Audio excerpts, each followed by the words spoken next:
Oh, good. Okay.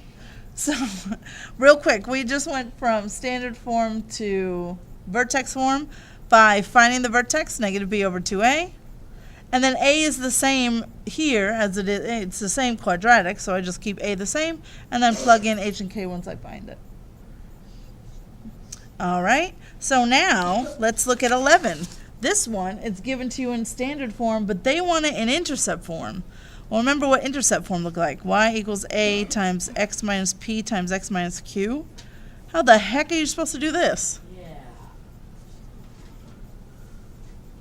Well, I already, bless you, I already know what a is. A is going to be the same, so it's a right now. 1, so it's going to stay 1. Okay, so I know what a is. How in the world am I going to find these? We just factor. You just factor it. That's it. So what are factors of negative 27 that add up to be 6? A positive 9 and a negative 3. That's it. You're done. Nothing else to do. I like that. You don't even actually have to worry about a, huh? Oh gosh. Yeah. You could, but I would never make it that bad. Yeah, it'll just be. Now on 12 though, I want you to do these on your own, but what are you going to do first on 12? You can factor out a negative 2, right? Which, lo and behold, that's a anyway. So you're going to, once you factor, it's already going to be all set up for you. Okay? So that's pretty easy. If it's in standard form to get to vertex, you just factor it. And, okay, let's look at, okay, 13 is actually in vertex form. It's just you don't quite realize it. It's just that 2/3 is a, and then one of my x-intercepts must just be 0. And then the other one's at 6. Do you see that? So instead of, it, like, we're never going to write it like this, 2/3. You're never going to have x minus 0 and then x minus 6, right? That'd be silly. So that really is standard or vertex form. It's just because that's a 0, it looks like that.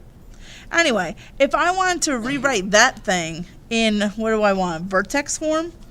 How in the world are you going to do that this time? Well, you could, so you have some options. You could turn it into standard form and then do like we did on number 9, negative b over 2a, and then pop it in. You do have another alternative, though.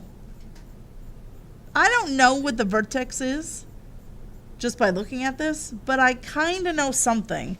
It's crossing the x-axis at 0 and at positive 6, right? So the vertex must be at 3 comma something. So instead of going all the way to standard form, I can bypass it a little bit because I know, all right, well, the vertex has to be at 3 comma something, and I can just plug it in and find out what that ends up being. And then I'll have my vertex, and I already have a, and that's all I need. I have a and the vertex, so I can rewrite it in that form. So let's just plug in 3 and figure out what the y-coordinate of the vertex is going to be. Is everybody okay where 3 came from? Yeah? Okay. If it's crossing at 0 and 6, it's got to be halfway in between. So let's plug in 3. 3 minus 6.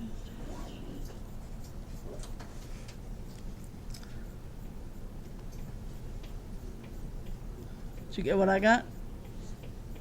And then we can just put it all together. A is going to stay the same. X minus h. Oops.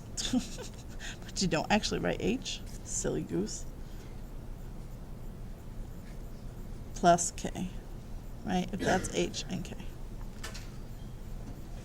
Yep. Sure.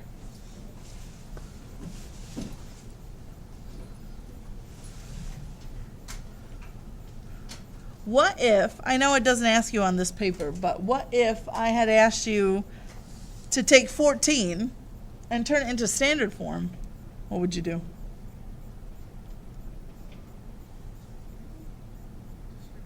Yeah, you just literally multiply it all together.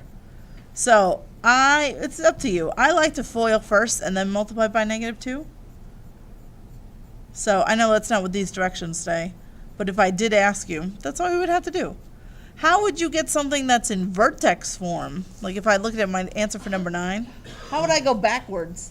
How would I go from this if I asked you to go back into standard form? What would you do with that to make it standard? You just gotta do the math out. You gotta FOIL that, because that's really x plus 2 times x plus 2, right? Times it by a negative 2, and then add the 6. So when we come back from lunch, we'll try a couple like that. But that's the idea. Pretty easy to move between the whichever ones, right? As long as you know the formulas, it shouldn't be too bad.